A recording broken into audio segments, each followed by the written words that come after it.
ఎన్నికల తర్వాత మాజీ ముఖ్యమంత్రి మొట్టమొదటిసారిగా ఒక ప్రముఖ మీడియా ఛానల్కి ఇచ్చిన ఇంటర్వ్యూ ఇప్పుడు సోషల్ మీడియాలో హాట్ టాపిక్గా మారింది. ఈ ఇంటర్వ్యూలో కేసీఆర్ ప్రస్తుత పరిస్థితులపై, కాంగ్రెస్ పార్టీ చేస్తున్న మోసాలపై, తన పార్టీ తనపై చేస్తున్న అసత్యపు ప్రచారాలపై ఎంతో స్పష్టతతో మాట్లాడిన మాటలు ఇప్పుడు అధికార కాంగ్రెస్ పార్టీలో వణుకు పుట్టేలా చేశాయి.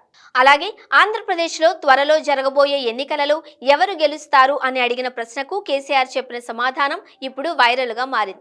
పక్కనే రాష్ట్రం ఎన్నికలు జరుగుతున్నాయి. ఫ్రెష్గా మీ పాత పార్టీకి సంబంధించిన మిత్రుడు చంద్రబాబు నాయుడు గెలవాలా, ఆ కూటమి గెలవాలా, మీకు యువకుడు మీకు సన్నిహితుడుగా ఉన్న జగన్మోహన్ రెడ్డి గెలవాలా? మీ వ్యూ ఏంటి, మీ ఆలోచన ఏంటి?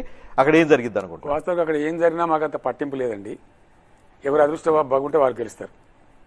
మాకు వస్తున్న సమాచారం అయితే మళ్ళీ జగన్ గారు గెలుస్తారని వస్తున్నది.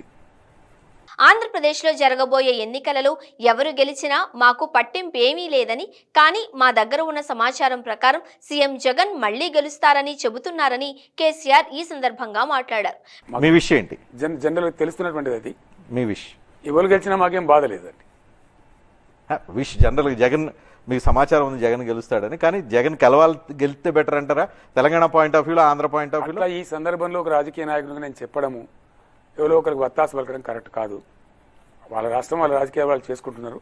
కానీ నాకు అందే సమాచారం మేరకు అయితే జగన్ గెలుస్తారని చెప్తున్నారండి. మీరు ఏ పార్టీ రావాలని కోరుకుంటున్నారు? మీ పాత మిత్రుడు చంద్రబాబు రావాలని కోరుకుంటున్నారా, లేదా మీతో ఎంతో సన్నిహితంగా ఉంటున్న జగన్ కు మద్దతిస్తారా అని అడగ్గా, ఒక రాజకీయ పార్టీకి కొమ్ము కాయాలని లేని ఆ రాష్ట్ర రాజకీయాలతో మాకు సంబంధం లేదు అని చెప్పుకొచ్చారు.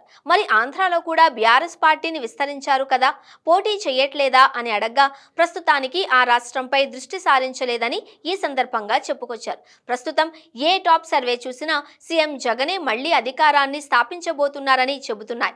ఇలాంటి సమయంలో కేసీఆర్ లాంటి పవర్ఫుల్ లీడర్ కూడా జగనే మళ్లీ సీఎం అవుతారు అనడంతో కూటమిలో ప్రకంపనలు మొదలయ్యాయి.